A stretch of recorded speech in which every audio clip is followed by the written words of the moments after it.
Buenas tardes, nosotros somos estudiantes de la Universidad Católica de Cuenca de la Facultad de Medicina. Les vamos a hablar acerca de la anatomía y fisiología del tubo digestivo.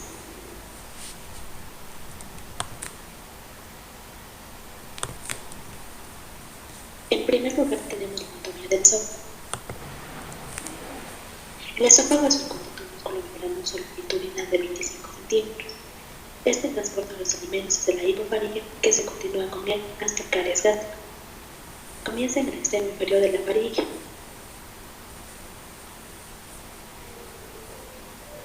Desciende anterior a la columna vertebral y atraviesa la porción inferior de tórax y diafragma. Este penetra en el abdomen y desemboca en el estómago, donde la desembocadura se denomina el cardias.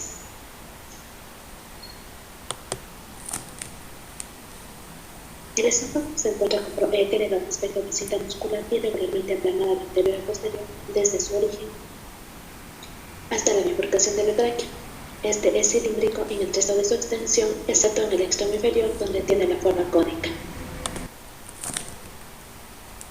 El esófago presenta cuatro estrechamientos. Tenemos el estrechamiento cricoideo, que corresponde al peso del orificio superior del esófago, el estrechamiento aórtico, que corresponde al ángulo de la aorta, el estrechamiento pulmonar, que corresponde al bronquio principal izquierdo, y el estrechamiento diafragmático, que se relacionaría con el diafragma. El esófago se encuentra conformado por tres tipos de capas. Tenemos una capa muscular, en las cuales estas se caracterizan porque presentan fibras superficiales longitudinales y unas profundas circulares oblicuas. Una capa celular submucosa y una capa mucosa. Ya, dentro de las arterias que irrigan el esófago tenemos, en primer punto tenemos el esófago en sí. Tenemos lo que es la arteria frénica inferior, la arteria esofágica propia del Luschka, la arteria traqueobronquial edema, la arteria esofágica menor, la arteria esofágica accesoria, arteria esofágica mayor y la arteria gástrica izquierda.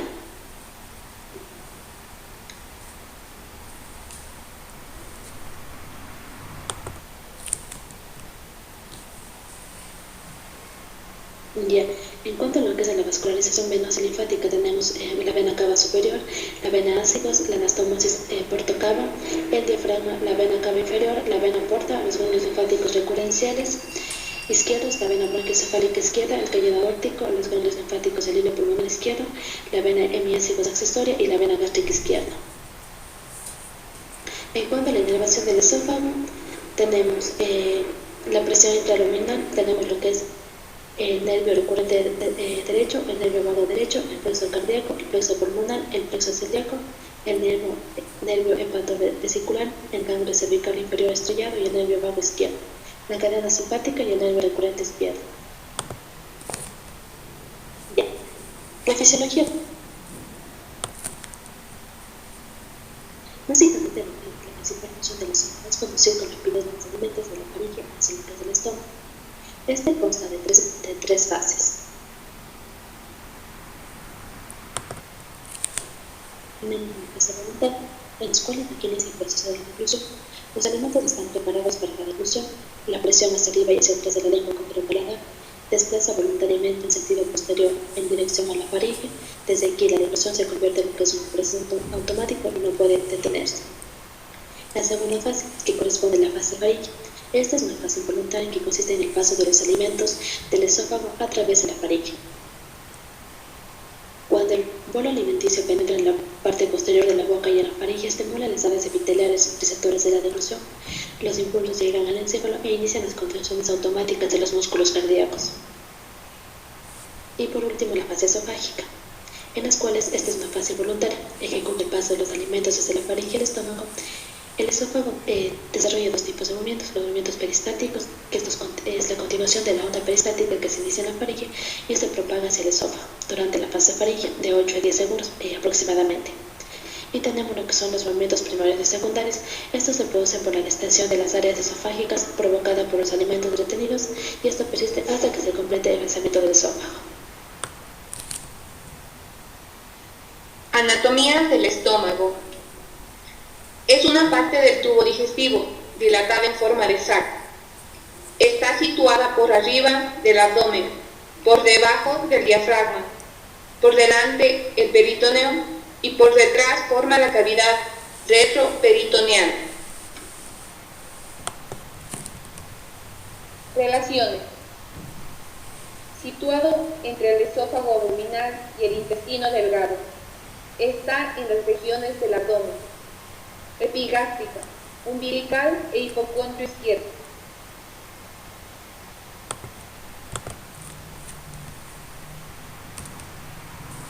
Porciones. El estómago cuenta con 4 porciones. Primero, cardia. Corresponde a la pared superior del estómago. Funciona como regulador de la entrada de alimentos por medio de la esfínter del cardio. 2. Fondo. Corresponde a la parte superior del estómago, lateral al cardio. Su interior se puede dilatar por la presencia de gases. Su superficie externa puede alcanzar el quinto espacio intercostal. 3. Cuerpo. Corresponde a la porción media del estómago, entre el fondo y el cardio, y la región pilórica. 4. Región pilórica. Parte terminal del estómago, en el que se encuentra la porción del antro pilórico que corresponde a la porción más ensanchada que antecede a la porción del conducto pilórico, que es más estrecho, y se encarga de regular la salida del quimo a través del esfínter del píloro. Además, el estómago se delimita por 2 curvaturas, curvatura menor y curvatura mayor. Curvatura menor corresponde al bordo más corto y superior, en el que se encuentra la incisura angular, también llamada escotadura angular, que señala el punto de unión entre el cuerpo y la región pilórica. Curvatura mayor corresponde al borde más largo e inferior del estómago. Longitud y capacidad. La longitud media del estómago es de 25 centímetros y su capacidad es de 1000 a 2000 centímetros cúbicos, variando la relación con la edad y la constitución del individuo. Estructura. Serosa es la parte del peritoneo y cubre a los órganos. Capa muscular se encuentra por debajo de la serosa, íntimamente unida a ella, y forma 3 capas de tejido longitudinal, circular, oblicua, submucosa formada por tejido conectivo laxo que une a las capas muscular y mucosa. Fisiología. 1. Secreción gástrica. 2. Motilidad gástrica. 3. Función de reservorio. 4. Como barrera bacteriana. Secreción gástrica es la que se considera esencial para la salud. Su función principal es la formación de ácidos. Tiene 2 formas distintas, la pepsina y catapepsina. Las glándulas gástricas están recubiertas por 3 tipos de células, principales, parietales y mucosas. Principales secretan pepsinógeno, parietales ácido clorhídrico. Mucosa segrega al moco y al factor intrínseco. 3. Reservorio o depósito. Su capacidad es de 1000 a 2000 milímetros de líquido. Tiene función mecánica de reservorio, retención y dilución de alimentos. Inervación gástrica. Fibras parasimpáticas, nervio vago. Fibras simpáticas, nervios raquídeos de T6 a T9.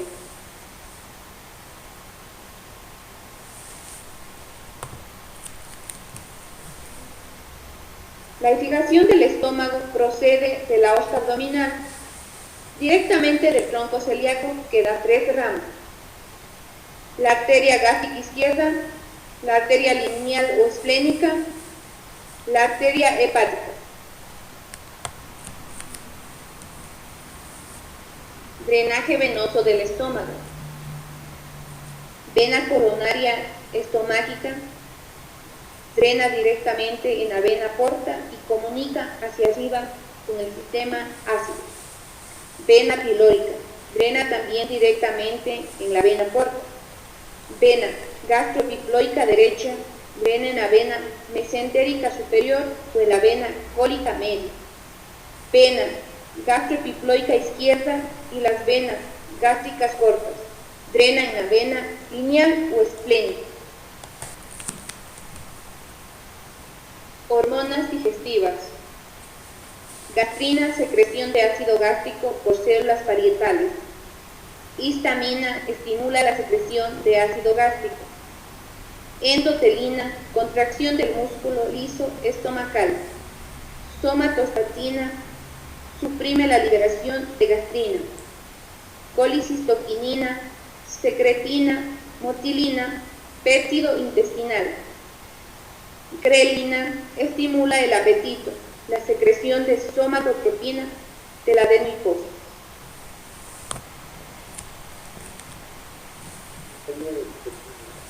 El intestino delgado es un superestrecho que desde el estómago hasta el colon, consta de 3 partes, duodeno y uno helio. Dicho tubo mide aproximadamente 6 a 8 metros de largo. El duodeno tiene 5 centímetros de longitud, se extiende desde el píloro hasta el ano del duodeno y en un lado, rodeado de la cabeza del páncreas. De ancho mide, según la región, de 3 a 4 centímetros. Se divide en 4 porciones. La porción superior, que mide de 5 centímetros. La porción descendente, de 7 a 10 centímetros. La porción horizontal, que mide aproximadamente de 6 a 8 centímetros. Y la porción ascendente, que mide aproximadamente 5 centímetros. El duodeno está cubierto por peritoneo solamente por su cara anterior. Por ello se considera órgano retroperitoneal, que relaciona con el estómago, el hígado y el páncreas, con los que forman una unidad funcional de ciclo del estómago, las secreciones del páncreas y la bilis del hígado. El colédoco y el conducto pancreático principal desembocan juntos en la segunda porción del duodeno, en la ampolla de Vater, o denominada también papila duodenal, en donde existe un esfínter, el esfínter de Oddi, que está relacionado sobre todo con el control del flujo del jugo pancreático al duodeno, ya que el flujo de la bilis hacia el duodeno está controlado por el esfínter del colédoco, situado en el extremo distal de este conducto biliar. Y el uno helio en conjunto mide más de 4.5 metros de longitud y, debido a sus características morfológicas y funcionales, son parecidas, se les puede considerar una sola unidad, formando así las llamadas asas del intestino delgado, situadas por debajo del colon transverso y recubiertas por el mesenterio, constituido por pliegues del peritón, que la sujeta a la pared abdominal posterior. La desembocadura del ilión en el colon, que produce en el ciego, en el orificio iliocecal, a través del cual pasa el contenido del intestino delgado al intestino grueso, y que está rodeado por la válvula iliocecal, cuya función principal es evitar el flujo de material fecal desde el colon al intestino delgado. En los últimos centímetros del ilión, que aparece la válvula, la pared intestinal posee una pared muscular engrosada, el esfínter iliocecal, que en condiciones normales se encuentra medianamente contraído y no permite que el contenido del hilo se vacíe en el ciego de un modo brusco y continuo.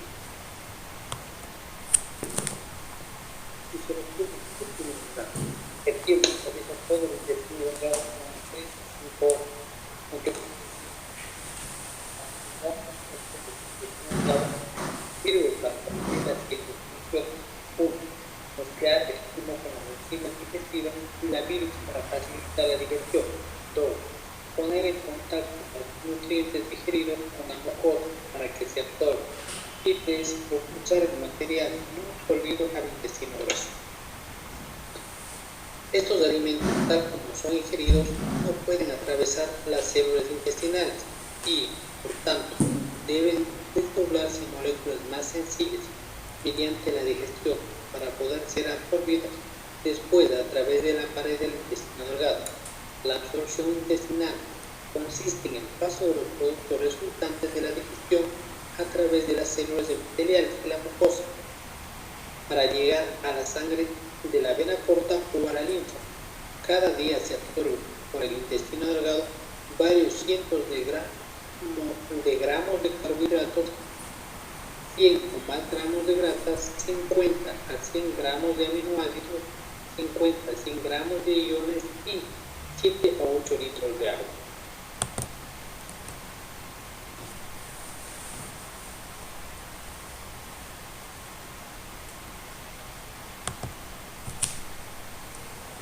En el intestino delgado se producen dos tipos de movimientos que tienen los siguientes objetivos. 1. Mezclar los alimentos con las secreciones biliares, pancreática e intestinal para conseguir una buena digestión. 2. Poner en contacto el quimo con la pared intestinal para obtener una correcta función. Y 3. Propulsar el contenido intestinal en dirección a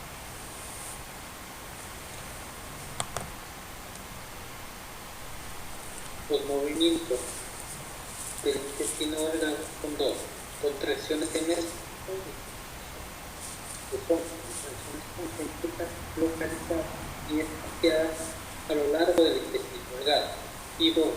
contracciones de obstrucción o peristáltica, que son las ondas peristálticas que impulsan al quimo por el intestino delgado. Cuando el quimo entra en el intestino procedente del estómago, provoca una distensión inicial en el duodeno proximal, con lo que se inician las ondas peristálticas que se desplazan en dirección anal a una velocidad de unos 2 centímetros por segundo. Durante la fase de ayuno o cuando ya se ha procesado la comida, se produce un movimiento característico en las paredes del intestino delgado, en que los movimientos de segmentación desaparecen y se inician unas ondas peristálticas en el duodeno que barre lentamente todo el intestino delgado. Como se desplaza unos 70 centímetros antes de desaparecer, se llama de largo alcance. Se piensa que sirve para barrer los últimos restos de comida digerida junto con bacterias y otros residuos hacia el colon. Función de vaciamiento y regulación. El vaciamiento del intestino delgado es regulado a partir de señales reguladoras procedentes del estómago y señales reguladoras procedentes del ciego. Señales que provienen del estómago son facilitadoras de la motilidad y el vaciamiento intestinal. Las señales que provienen del ciego son señales reflejas inhibidoras de la motilidad y el vaciamiento intestinal. En todos los casos que se distingue el ciego, se divide el peristaltismo del ilion y se intensifica el grado de contracción del esfínter ileocecal, con lo que se desplaza el vaciamiento de quimo desde el ilion al ciego. Secreción y regulación. El jugo intestinal es la mezcla de las secreciones de las siguientes células y glándulas. 1. Glándulas de Brunner. Se encuentra en la parte proximal del duodeno, entre el píloro y la ampolla de Vater, que produce grandes cantidades de líquido alcalino rico en mucina.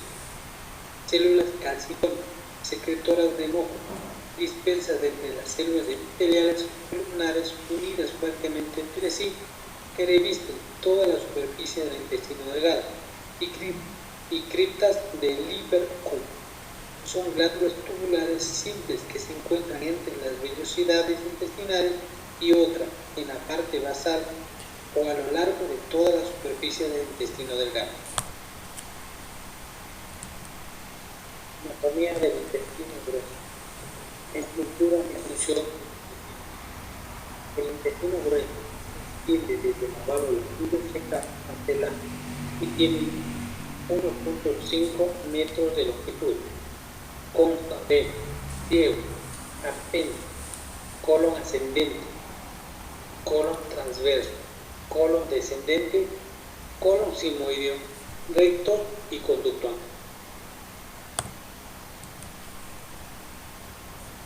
Fisionomía del intestino grueso.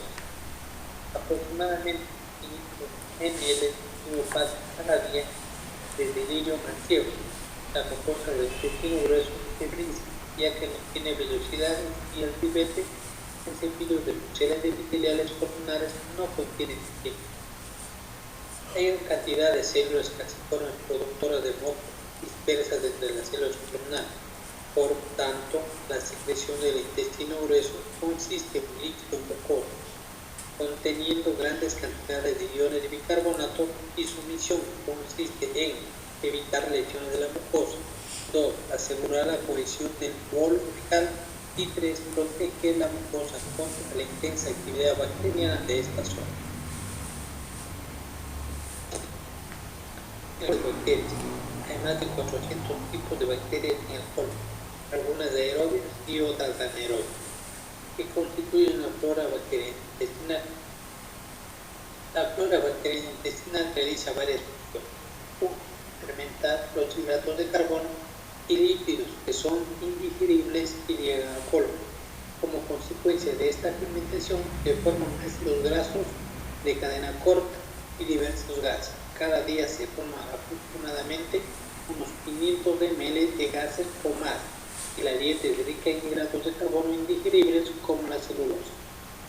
2. Convertir la bilirrubina en otros pigmentos que dan el color marrón a las heces. Y 3. Dar lugar a la formación de varias vitaminas como la vitamina K, varias del grupo B, B1 o tinamina, B2, B12. La vitamina B12 solo se puede absorber en el hilo terminal de modo que se sintetice en el colon.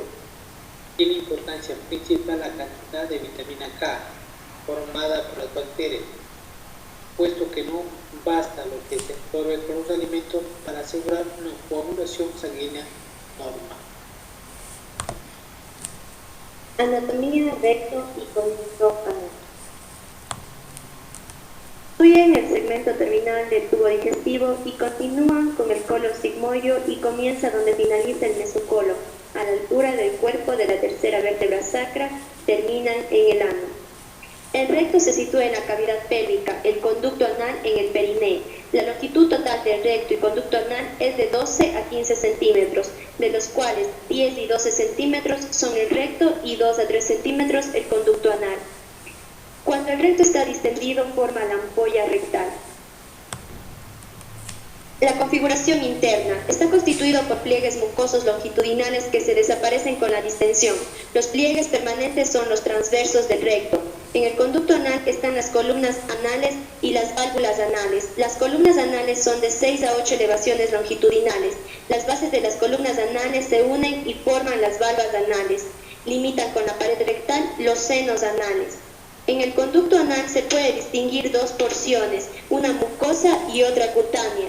La mucosa comprendida entre la línea anocutánea y la unión anorrectal. La cutánea superior a la línea anocutánea se denomina pecten anal. No tiene pelos ni glándulas. Relaciones del recto. La vaina fibrosa del recto se relaciona anteriormente en el hombre sobre la vejiga, en la mujer sobre la vagina, lateralmente sobre la pared de la pelvis menor. En fondo de saco, en la mujer con la excavación rectouterina y en el hombre con la excavación rectovesical. Inferiormente con las paredes laterales forman parte de las fascias sacro-rectogenitales. La cara posterior limita con el sacro, con el coxis, con el músculo piriforme, con los vasos sacros medios y laterales, con los nervios esplácnicos sacros, con el glomus coxígeo y nervio sacro. Cara anterior. En el hombre, con la cara póstero superior de la vejiga o con el colon sigmoide y las asas intestinales. Inferiormente, con el fondo de saco recto vesical, la pared posterior inferior de la vejiga, los conductos deferentes y vesículas seminales y la próstata. Además, el tabique recto vesical. En la mujer, con la cara posterior del útero y el fornix vaginal. Con el segmento superior, con el colon sigmoide y asas intestinales. Subperitoneal, con la pared posterior de la vaina de la arteria ilíaca interna y plexo hipogástrico inferior. Por último, recubre el uréter y las ramas de los vasos ilíacos. Relaciones del conducto anal.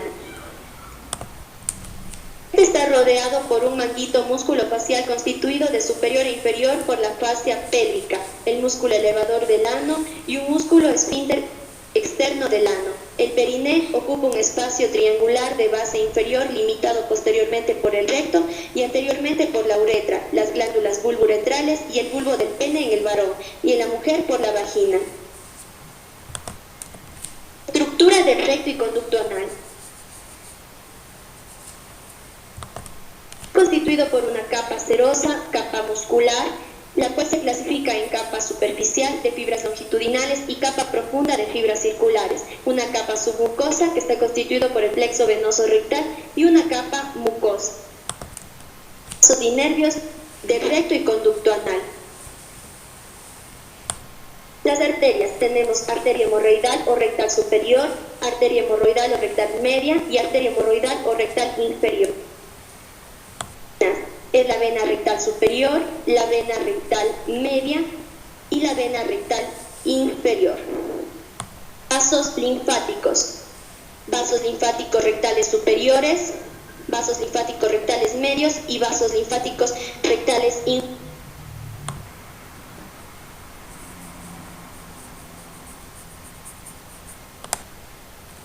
Fisiología del recto y conducto anal. La defecación. El recto casi nunca contiene heces. En parte, ello se debe a la presencia a unos 20 centímetros del ano y a la unión entre el sigma y el recto de un débil esfínter funcional. En esa zona existe también un ángulo agudo que aporta una resistencia adicional al llenado del recto. Cuando un movimiento de masa fuerza a las heces a penetrar en el recto, surge el deseo de defecación, con una contracción refleja del recto y relajación de los esfínteres anales. El goteo continuo del material fecal por el ano se evita por la contracción tónica del esfínter anal interno, un engrosamiento del músculo liso circular de varios centímetros de longitud que se encuentra inmediatamente anterior al ano, y el esfínter anal externo, compuesto por un músculo voluntario estriado que rodea el esfínter interno y se extiende en sentido distal a partir de él. Reflejos de la defecación. El reflejo de la defecación está dado por el sistema nervioso entérico de la pared rectal. La distensión de la pared rectal emite señales aferentes que se propagan por el plexo mientérico, iniciando ondas peristálticas en el colon descendente, el sigma y el recto que impulsan las heces hacia el ano. Cuando la onda peristáltica se acerca a el esfínter anal interno, se refleja a causa de las señales inhibidoras que le llegan desde el plexo mientérico. Y sí, al mismo tiempo, se refleja de forma consciente y voluntaria el esfínter anal externo y tendrá lugar la defecación. Peritoneo. Anatomía del peritoneo. El peritoneo es una membrana serosa, fuerte y resistente que tapiza las paredes anterior y posterior de la cavidad abdominal. Por arriba cubre la porción inferior del diafragma y por abajo le cubre la pelvis. Características de los órganos abdominales que se encuentran en el peritoneo. Tenemos intraperitoneales, estómago, intestino delgado, vaso, hígado, vesícula biliar, ciego, colon transverso y sigma. Extraperitoneales se clasifican en dos: retroperitoneales, que se encuentra resto del duodeno, el colon ascendente, el colon descendente, recto, páncreas, riñón, glándulas suprarrenales, la porción del uréter, arteria renal, la vena cava inferior y la aorta. En las infraperitoneales o subperitoneales se encuentra recto, vejiga, urinaria, porción distal del uréter, vasos sanguíneos gonadales, útero y trompas de falopio.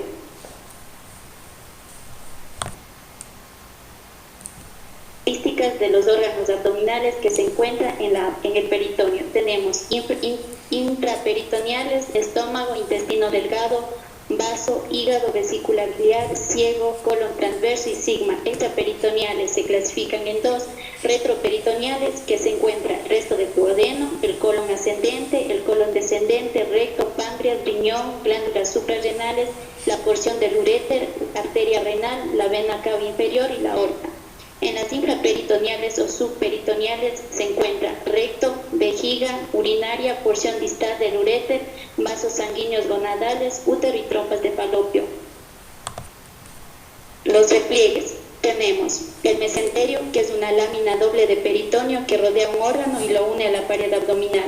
Entre uno de ellos tenemos el mesogastrio, que une el estómago a la pared abdominal, el mesoduodeno, el pliegue que se une a la pared abdominal con el duodeno, y el mesocolon, que cumple una función similar al mesenterio, que se une en la pared abdominal con el colon. Tenemos el epiplón, que se clasifican en dos: el aumento mayor, que es parte de la curvatura mayor gástrica y se une al estómago con el vaso, el colon transverso y el diafragma.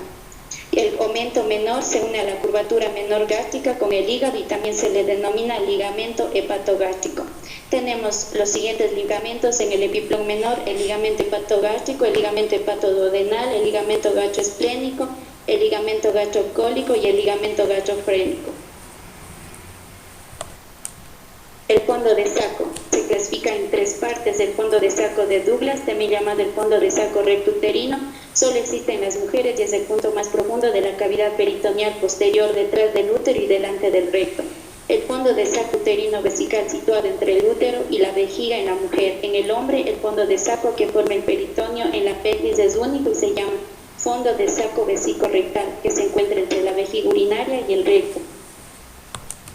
Irrigación: tenemos en el estómago la arteria gástrica izquierda y derecha y la gastromental izquierda y derecha. En el hígado, la arteria hepática común. En el vaso, la arteria esplénica. En el páncreas, la pancreática duodenal superior, anterior y posterior, y la pancreática magna y dorsal. En el duodeno encontramos la pancreática duodenal superior, anterior y posterior, y la pancreática duodenal inferior. En el intestino delgado, la mesentérica superior, y en el intestino grueso, la mesentérica superior y la inferior.